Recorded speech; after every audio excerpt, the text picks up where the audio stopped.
오늘 말씀의 제목은 하나님 때문에 웃다, 내 희망이신 하나님입니다. 하박국 3장 17절부터 19절 성경입니다.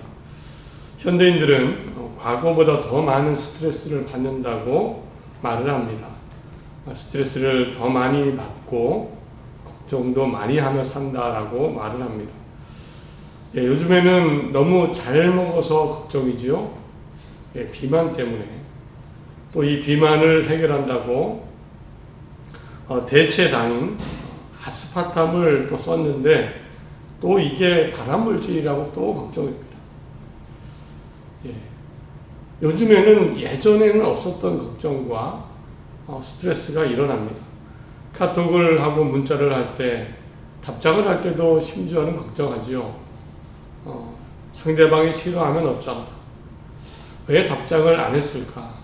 왜 읽고서 메시지를 안 보냈을까? 이런 것까지도 걱정거리가 생겨납니다. 분명 우리는 과거보다 더 많은 걱정, 스트레스를 받는 그런 시대를 살고 있습니다. 이것에 이어지는 것이 부정적인 감정들이겠죠. 실망하고 후회하고 조바심 내고 심지어 화를 내고 분노도 더 많이 느낍니다. 2021년에만 무려 406만 명이 정신과를 찾았다고 합니다. 우울증, 분노 관련 치료자가 거의 100만 명이었다고 합니다.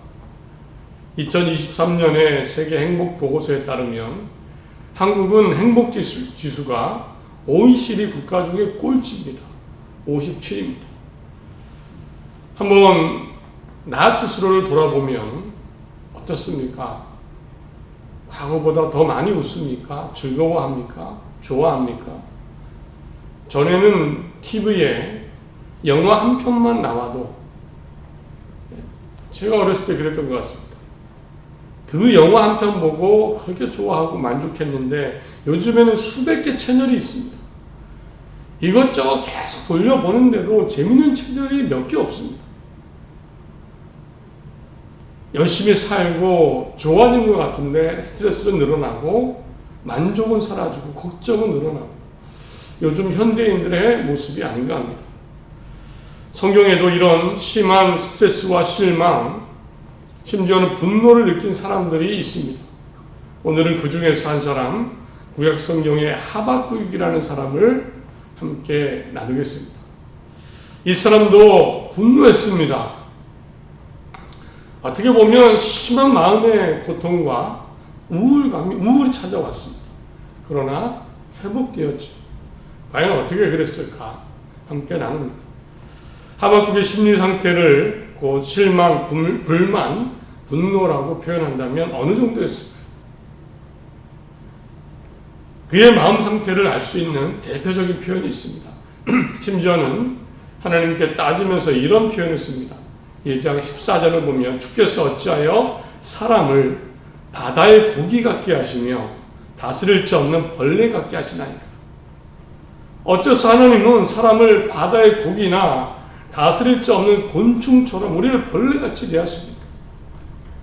마치 우리가 바다에 방치되어 있는 물고기 같습니다. 존재 가치가 느껴지지 않는 곤충까지 곤충과 우리가 다를 게 뭡니까 하나님? 뭐 하나 제대로 되는 게 없습니다. 모든 것이 총체적인 난국입니다. 그리고 도대체 하나님 뭐하고 계십니까? 뭐 하나 제대로 되는 게 없고요. 화만 일어납니다. 바다의 물고기 같고 그냥 잡히면 잡혀서 죽고 아무도 돌보지 않는 곤충, 벌레 같은 게 우리의 내 심정입니다. 우리의 모습입니다. 이런 표현을 하고 있습니다. 스트레스가 극도로 심하고 화도 나고 분노가 일어나고 무엇 하나 만족한 것이 없는 상태입니다. 그런데 그럴만합니다. 사실 하박국이 살던 시대가 정말 암울하고 우울하고 절망적이었습니다. 현실을 보면 하박국은 예레미야, 나훔, 스바냐 같은 선지자들과 예언자들과 같은 그런 시대를, 동시대를 살았습니다. 이들은 하나님의 심판을 예언하는 사람들입니다. 무엇보다 하박국은요, 유다 왕국을 위해 일한 마지막 예언자, 마지막 선지자입니다. 마지막 선지자라는 말에는 안타까움이 있는데요. 하박국 이후로 유다 왕국이 멸망을 합니다. 사라집니다. 마지막 나라가 사라지기 전에 그 장면을 목격하고 그 상황 속에 살았던 사람 하박국입니다. 내부적으로는 삶이 끔찍했습니다. 사람들은 율법을 지키지 않았습니다. 하나님의 말씀대로 살지 않고 폭력과 불의가 난무했습니다. 타락한 종교 지도자들, 믿을 사람이 없고 불의한 귀족들, 자기들의 배를 불리며 온갖 악행을 저질렀습니다. 선하고 의로운 사람은 점점 줄어들겠죠. 점점 줄어들어서 사회는 점점 부패하고 죄로 가득했습니다. 외적으로는 북쪽의 우상나라 바벨론이 세력을 확장해서 결국 남유다를 집어삼키는 상황입니다. 우상의 나라가 하나님을 믿는 나라를 집어삼키는 그런 일이 벌어집니다. 바벨론은 남유다를 공격했고 심지어는 제1차 바벨론 포로로 끌려갑니다. 사람들이 포로로 끌려가고 죽고 고통을 당하고 이런 혼란스럽고 끔찍한 미래가 보이지 않는 그런 현실 가운데 하박국이 하나님을 믿고 살아오고 있는 겁니다. 암울하고 우울하고 절망적입니다. 그래서 하박국은 도저히 이런 상황이 납득이 되지 않습니다. 그래서 하나님께 따져 물었습니다. 1장 2절을 보면 여호와여 내가 언제까지 부르짖어야 주께서 들어주시겠습니까? 내가 횡포라고 외쳐도 주께서 구해주시지 않으십니까? 어째서 나에게 불의를 보게 하시며 악을 목격하게 하십니까? 하나님 언제까지입니까? 언제까지 도대체? 13절에 악인이 자기보다 의로운 자를 삼키는데 주는 어째서 침묵만 하고 계십니까? 특히나 주목하게 되는 표현이죠. 하나님 언제까지입니까? 언제까지 침묵하십니까? 사람들은 죽어나가고 폭력이 난무하고 나라는 기울어지는데 언제까지 하나님 침묵하십니까? 하박국 우울증이 오지 않았을까요?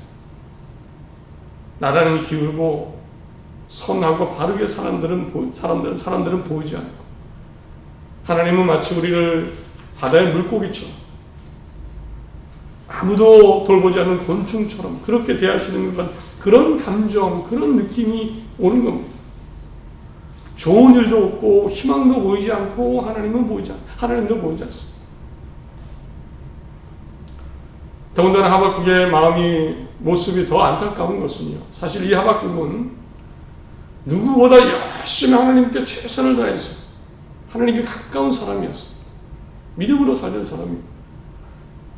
학자들은 하박국이 성전 봉사를 하던 레위 지파의 찬양 성가대원 중에 하나였을 것이라고 추측합니다. 왜냐하면 하박국 3장이 노래거든요. 하박국의 노래입니다. 예배의식에 사용되던 시 노래입니다. 이 노래를 불렀던 하박국, 열심히 살았고 하나님을 진심으로 섬겼고 믿음이 좋은 어떤 평신도 사역자 아니면 성직자 정도의 그런 사람입니다. 그런데 낙심하고 실망하고 절망하고 그리고 분노하는 겁니다. 안타깝습니다. 믿음 좋고 열심히 살았던 사람입니다. 하박국이 경험한 세상은 이랬습니다. 그의 심리 상태가 이랬습니다. 삶이 하나도 행복한 게 없고 웃을 일이 없습니다. 그런데 하박국은 회복이 됩니다. 역시나 반전이 일어납니다. 하박국서 3장을 통해 보면 그의 감정과 마음이 완전히 바뀐 것을 알 수 있습니다. 그것을 노래합니다. 하박국은 즐거워합니다. 마음으로 웃습니다. 실망과 분노, 절망은 사라지고 미래에 대한 희망을 표현합니다. 비록 무화과 나무가 무성치 못합니다. 포도나무에 열매가 없으며 감람나무에 소출이 없으며 밭에 먹을 것이 없으며 우리의 양이 없으며 외양간에 소가 없을지라도 나는 여호와로 말미암아 즐거워하며 나의 구원의 하나님으로 말미암아 기뻐하리로다. 여전히 문제는 해결되지 않았습니다. 상황은 달라지지 않았습니다. 해결된 게 없습니다. 무화과 나무가 열매가 없고 포도 열매가 없고 감람나무 열매가 없고 밭에 소출이 없고 우리의 양과 소가 없고 해결되지 않았습니다. 오히려 상황은 더 악화되었습니다. 바벨론에 멸망하게 되죠. 이후에 605년에는 다니엘과 귀족들이 포로로 끌려갔습니다. 596년쯤에는 에스겔이 끌려가고 마지막 586년에는 예루살렘 성과 성전이 완전히 파괴되었습니다. 나라가 없어진 겁니다. 현실은 달라지지 않고 어쩌면 더 암울해지고 있습니다. 그런데 하박국은 바뀌었습니다. 이제는 절망 가운데 있지 않습니다. 단 하나의 이유 때문입니다. 하박국은 하나님에 대해 생각합니다. 다른 무화과 열매, 포도 열매, 소나 양이 없어 이런 것들이 아니라 하나님을 생각합니다. 하나님은 하박국에게 하나님의 응답을 주십니다. 하나님이 내가 살아계시고 살아있고 내가 정의와 공의를 이룰 것이다 알게 하셨습니다. 이 장에 하나님은요 화 있을진저라는 말을 5번이나 하십니다. 화 있을진저 자기 소유가 아닌 것을 모으는 자요 자기 집을 위하여 부당한 이익을 취하는 자에게 화 있을진저 피로 성읍을 건설하며 불의로 성을 건축자 하는 자에게 화 있을진저 나무에게 깨라 하며 말하지 못하는 돌에게 일어나라 하는 자에게 화 있을진저 화 있을진저 하박국에게 불의하고 악하고 우상 숭배하는 사람에게 내가 공의를 이룰 것이다. 심판할 것이다. 하나님은 하박국에 이것을 알게 하셨습니다. 결국 하나님은 이렇게 도장을 찍으시죠. 마침표를 찍으십니다. 온 땅을 내가 다스린다. 하박국 기억해라. 온 땅을 내가 다스린다. 내가 살아있는 하나님이다. 20절에 오직 여호와는 그 성전에 계시니 온 땅은 그 앞에서 잠잠할지니라. 나 여호와는 성전에 있다. 나무로 만든 가짜 신이 아니고 나 여호와는 정말 성전에 있다. 온 세상은 내 앞에서 잠잠할 것이다. 잠잠해. 그만 따지고 억울해하지 말고 분노하지 말아라. 절망 속에 희망을 잃지 말아라. 세상은 내가 다스린다. 그만 잠잠하고 나를 믿어라. 하나님은 도장을 찍으셨습니다. 하박국이 바뀐 것, 다시 발견한 것은 하나님이 살아계시다. 하나님이시다. 하나님이었습니다. 하나님을 다시 발견하고 믿게 됩니다. 하나님 때문에 즐거워하고 기뻐합니다. 나는 여호와로 말미암아 즐거워하며 나의 구원의 하나님으로 말미암아 기뻐하리로다. 하나님을 다시 보게 되니까 미래에 대한 희망이 생깁니다. 주 여호와는 나의 힘이시라. 나의 발을 사슴과 같게 하사 나의 높은 곳으로 다니게 하시리로다. 반드시 구원의 하나님, 나의 발을 사슴의 발과 같게 하셔서 나의 자리에서 높게 살아갈 수 있도록 인도하실 것이다. 찾아보니까 다윗 같은 사람도 이런 노래를 불렀습니다. 시편 42편 5절에 내 영혼아 어찌하여 낙심하며 어찌하여 내 속에서 불안해하는가. 너는 하나님께 소망을 두라. 그가 나타나 도우심으로 말미암아 내가 여전히 찬송하리로다. 내 영혼아 내 마음이 어째서 낙심하느냐. 왜 불안해하는가. 너는 하나님께 희망을 두라. 너는 하나님께 희망을 두라. 메마르고 배고프고 감옥에 갇히고 온갖 고생을 했던 바울, 그래도 기뻐했던 바울은 이런 고백을 합니다. 디모데전서 6장 17절에 내가 이 세대에서 구한 자를 명하여 마음을 높이지 말고 정함이 없는 재물에 소망을 두지 말고 오직 우리에게 모든 것을 후히 주사 누리게 하시는 하나님께 두며 하나님께 소망을 두라. 이미 먼저 하나님을 믿은 사람들 걱정, 근심, 문제 이것을 보는 것이 아니라 그 심각한 문제와 난관 속에서도 그 스트레스와 우울에 짓눌리지 않고 웃고 즐거워하고 기뻐할 수 있었습니다. 하나님 때문입니다. 그 하나님을 통해 희망을 가졌기 때문입니다. 사실 이런 하박국의 실망, 절망, 우울, 분노와 같은 것들은 누구에게나 생겨날 수 있습니다. 혹 지난 일주일의 삶이 어떠셨습니까? 최근 한 달, 1년의 삶이 어떠셨습니까? 좋으셨습니까?